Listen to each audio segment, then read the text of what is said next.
திருமந்திரம் பாடல் 27. உள்ளம் நுழைதல்.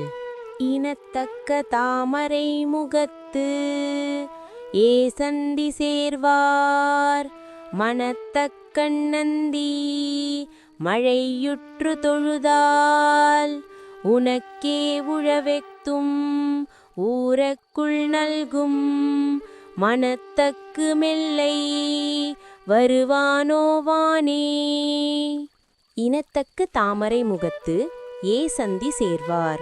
தாமரை முகம் கொண்ட இனத்தக்க அழகிய அந்தி நேரத்தை ஒத்த அழகுடைய சிவபெருமானின் திருவடிகளை சேர்வார். அந்த பெருமான் எல்லையற்ற அருளால் நிறைந்தவன். அவரது முகம் தாமரை மலரைப் போல அழகாக விளங்குகிறது. மனத்தக்கண் நந்தி மழையுற்று தொழுதால்.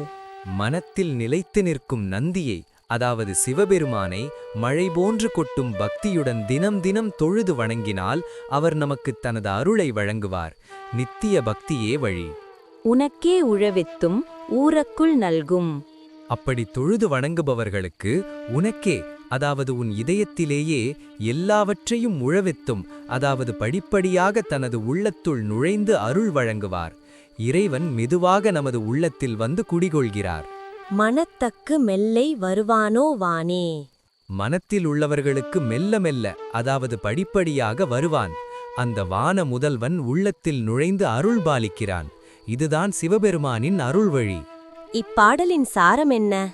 தாமரை முகத்தை உடைய சிவபெருமானை நித்தம் தொழுது வணங்குபவர்களின் இதயத்துள் அவர் மெதுவாக நுழைந்து அருள்பாலிக்கிறார். பக்தியுடன் நந்தியை, அதாவது சிவனை வேண்ட அவர் நமது மனத்தில் வந்து தங்குகிறார். தினசரி பக்தி வழியாக நமது உள்ளத்தில் இறைவன் வருகிறார்.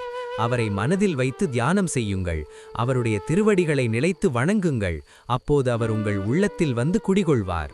ஓம் நம சிவாய.